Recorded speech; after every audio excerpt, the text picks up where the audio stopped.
श्री स्वामी समर्थ. तुम्हा सगळ्यांचे आपल्या स्वामीसूत्र ब्लॉग या चॅनलवर मनापासून स्वागत. स्वामी भक्त हो, आज पुन्हा एकदा तुमच्यासाठी नवीन स्वामी संदेश घेऊन आलेले आहे. आजचा स्वामी संदेश थोडासा वेगळा आहे, कारण आज आहे संकष्टी चतुर्थी आणि संकष्टी चतुर्थी निमित्त हा स्वामी संदेश तुम्ही ऐकावा अशी मी तुम्हाला विनंती करते. जो कोणी आजचा हा स्वामी संदेश ऐकेल त्याच्या आयुष्यातील विघ्न स्वतः गणपती बाप्पा दूर करतील आणि स्वामी महाराजांचा आशीर्वाद त्यांच्या पाठीशी कायमस्वरूपी उभा राहील. चला मग जाणून घेऊया आजचा स्वामी संदेश काय आहे. स्वामी म्हणतात, गणपती बाप्पा म्हणजे फक्त एक मूर्ती नाही, तर त्यांच्याकडून भरपूर काही गोष्टी एका मनुष्याला शिकण्यासाठी आहे.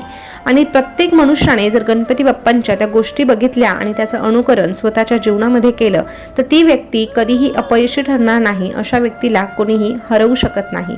तर कुठल्या अशा गोष्टी आहे, तर सगळ्यात पहिली म्हणजे गणपतीचे मस्तक. आता गणपती बाप्पांचं मस्तक हे हत्तीचं आहे, हे नक्कीच सगळेजण जाणतात. हत्तीचं मस्तक बसवलं गेलं ही कथा आपण ऐकलेली आहे. ते का बसवलं गेलं हे नक्कीच कथेद्वारे आपण ऐकलेलं आहे आणि ते विधिलिखित होतं, ते होणारच होतं, निमित्त काहीही असो. पण तरीही हत्तीचंच मस्तक गणपती बाप्पांना का बसवलं गेलं हा प्रश्न आपल्या डोक्यात येतो का, तर नाही येत. तर त्याचं कारण असं की त्यातून ह्या संपूर्ण सृष्टीतल्या लोकांना काहीतरी शिकवण मिळावी म्हणून गणपती बाप्पांना हत्तीचं मस्तक बसवलं गेलं. त्याचं कारण असं की हत्ती हा सर्व पशु पक्ष्यांमध्ये बुद्धिमान मानला जातो. हत्तीचं मस्तक हे मोठं असतं, तसेच त्याची जी स्मृती आहे ती तीक्ष्ण असते. हत्तीमध्ये प्रचंड असा आत्मविश्वास असतो आणि ह्या आत्मविश्वासाच्या जोरावरच तो थाटामाटात चालत असतो. निरर्थक गोष्टींकडे तो अजिबात लक्ष देत नाही. सरळ सरळ त्या गोष्टींकडे तो दुर्लक्ष करतो आणि स्वतःच्या मस्तीमध्ये, शाही थाटामध्ये तो चालत राहतो. त्याचप्रमाणे आपणही वागायला हवं, हाच त्या मागचा एक उद्देश आहे. आपणही आपलं जीवन जगत असताना निरर्थक गोष्टींना खूप महत्त्व देतो आणि ज्या गरजेच्या वस्तू आहेत त्यांच्याकडे मात्र दुर्लक्ष करतो आणि म्हणून कुठेतरी आपण मागे राहतो. आपली प्रगती ही खुंटत जाते आणि आपल्याला सुखाचा अनुभवही मिळत नाही. आणि म्हणूनच ह्या एका संदेशावरून आपल्याला एकच गोष्ट घ्यायची आहे की आपणही आपल्या आयुष्यामध्ये ज्या निरर्थक गोष्टी आहेत त्याकडे सरळ दुर्लक्ष करायचं आहे. मग त्या व्यक्तिरूपात असो किंवा काहींचे विचार आपल्याला मागे खेचण्याचा प्रयत्न करतात त्या गोष्टी असो, आपल्याला त्याकडे सरळ दुर्लक्ष करून आपला स्वतःचा आत्मविश्वास कसा वाढेल याकडे लक्ष द्यायचं आहे. त्यासाठी प्रयत्न करायचे आहे आणि एक एक पाऊल अगदी आत्मविश्वासाने पुढे टाकायचं आहे. हळूहळू का होईना, परंतु आपल्या प्रगतीच्या दिशेने आपण वाटचाल केली आणि निरर्थक गोष्टी सोडण्याचा प्रयत्न केला तर यश हे आपलंच असतं, आपल्याला कोणीही रोखू शकत नाही. त्यानंतर गणपती बाप्पांचं वाहन हे मूषकच का आहे, उंदीर मामाच का आहे, आता याचं आपण उत्तर जाणून घेऊया. यातूनही आपल्याला खूप मोलाचा असा संदेश मिळतो. उंदीर काय काम करतो, तर वस्तू महाग आहे की स्वस्त आहे हे बघत नाही, तो फक्त त्याचं कुरतडण्याचं काम करतो. मग हे केल्याने किती नुकसान होईल याचा त्याला जराही विचार नसतो. तसंच आपल्या आयुष्यामध्ये काही लोक असतात, ते फक्त आपल्याला कुरतडण्याचं काम करत असतात. मग आपले विचार कितीही चांगले असले, आपण कितीही चांगलं वागण्याचा प्रयत्न केला तरीही ती लोक आपल्यामधल्या फक्त वाईट गोष्टी बघते आणि आपल्याला एक प्रकारे कुरतडून संपवण्याचा प्रयत्न करते. पण म्हणून अशा लोकांवर मात करण्यासाठी गणपती बाप्पांनी त्यांचं जे वाहन आहे ते मूषक निवडलेलं आहे. कारण गणपती बाप्पा हे विवेक बुद्धीचं उदाहरण आहे. म्हणजे गणपती बाप्पांकडे विवेक बुद्धी आहे आणि उंदराला वाहन बनवून जणू काही त्यांनी उंदराची ही अविवेक बुद्धी आहे त्यावर विजय प्राप्त केलेला आहे असा त्याचा अर्थ होतो. यातूनच अजून एक गोष्ट आपल्याला शिकायला मिळते, ती अशी की ह्या जगामध्ये कोणीही लहान मोठं असं काहीही नाही. कदाचित लहान गोष्टींमध्ये देखील खूप सामर्थ्य असतं आणि कधी कधी खूप मोठ्या गोष्टींमध्ये देखील तेवढं सामर्थ्य उरत नाही. आता हे शिकवण्यासाठी गणपती बाप्पांनी मूषक हे वाहन निवडलेलं आहे.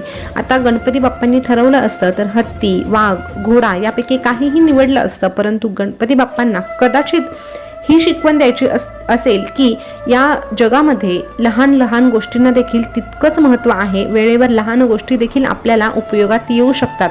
आणि ह्या संदेशावरून आपल्याला एकच गोष्ट ध्यानात घ्यायची आहे की आपणही जीवन जगत असताना प्रत्येक गोष्टीकडे मोल आहे या दृष्टीने बघायचं आहे. प्रत्येक गोष्टीला किंमत द्यायची आहे, कधीही कोणालाही कमी लेखायचं नाही. मग ती व्यक्ती असो किंवा काम असो, त्याकडे आपण व्यवस्थित दृष्टी ठेवून बघितलं तर नक्कीच ती व्यक्ती म्हणा किंवा ते काम म्हणा आपल्या उपयोगात येतं, म्हणजे येतच.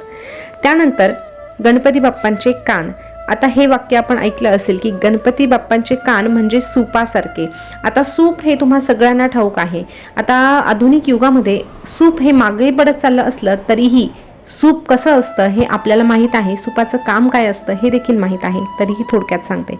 आता गणपती बाप्पांचे कान हे सुपासारखेच का बरं आहे, तर सुपाचं काम काय आहे, जेव्हा या सुपामध्ये आपण धान्य निवडतो, धान्य पाखडतो, तेव्हा काय होतं, जे बिनकामाचे जे टरफलं आहे ती बाजूला पडतात. म्हणजे जे निरर्थक आहे, ज्याचा आपल्याला उपयोग नाही, ते आपोआप बाजूला होतं आणि जे गरजेचं धान्य आहे ते मागे येतं आणि तेच आपल्या उपयोगाचं ठरतं. आणि ह्या सुपासारख्या कानांचं देखील हेच महत्त्व आहे. आणि आपल्याला त्यातून हाच संदेश मिळतो की आपणही आयुष्य जगत असताना जी टरफलं आहे, म्हणजेच काय, ज्या निरर्थक गोष्टी आहे, ज्याचा आपल्याला उपयोग नाही, त्या अशाच प्रमाणे पाखडायच्या आहे, वेगळ्या करायच्या आहे आणि आपल्याकडे जे महत्त्वाचं आपल्याला लागणार आहे ते ठेवून घ्यायचं आहे आणि बाकीच्या गोष्टी सरळ सरळ टाकून द्यायच्या आहे, सोडून द्यायच्या आहे. कारण त्याचा विचार करून त्या गोष्टी आपल्याजवळ बाळगून आपल्याला काहीही फायदा नाही. त्या गोष्टी टरफलाप्रमाणे फेकून देण्यातच आपलं भलं आहे. त्यानंतर गणपती बाप्पांचे छोटे छोटे डोळे. आता गणपती बाप्पांचं मस्तक एवढं मोठं आहे, जसं हत्ती एवढा मोठा आहे, परंतु हत्तीचे डोळे कसे छोटे छोटे आहे ना, तसं गणपती बाप्पांचे डोळे का बरं छोटे आहे, तर त्याचंही एक कारण आहे.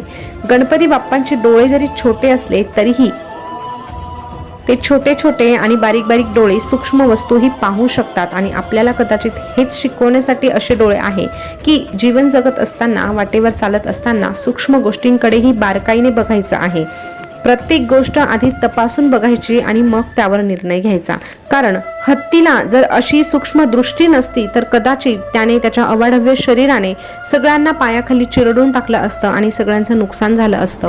परंतु हत्तीच्या या छोट्या डोळ्यांमुळे बारीक बारीक गोष्टीही त्याला पटकन दिसतात आणि म्हणून नुकसान होणं टळतं. तसंच आपली ही दृष्टी आपल्याला सूक्ष्म ठेवायची आहे. आपलं नुकसान जर व्हायचं नसेल किंवा व्हावं असं वाटत नसेल तर आपल्याला ही सूक्ष्म दृष्टी ठेवूनच पुढे पाऊल टाकायचं आहे. त्यानंतर गणपती बाप्पांची लांब लचक सोंड.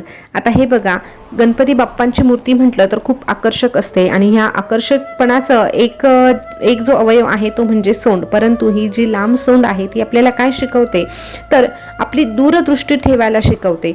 हे बघा, आपण निर्णय घेतो पण तो ह्या वेळेसाठी महत्त्वाचा आहे, पण पुढे जाऊन आपल्याला त्याचा फायदा होईल का, पुढच्या दृष्टीने आपल्याला ते उपयोगाचं ठरेल का, हा विचार करणं देखील तितकंच गरजेचं आहे. आणि कदाचित ही सोंड जी आहे ते आपल्याला हेच शिकवते की कुठलाही निर्णय घेताना दूरदृष्टी ठेवून निर्णय घ्यावा. पुढे जाऊन आपल्याला याचा फायदा होईल की आपलं नुकसान होईल याचा विचार करून जर निर्णय घेतले तर नक्कीच आपण यशस्वीच होणार आहोत.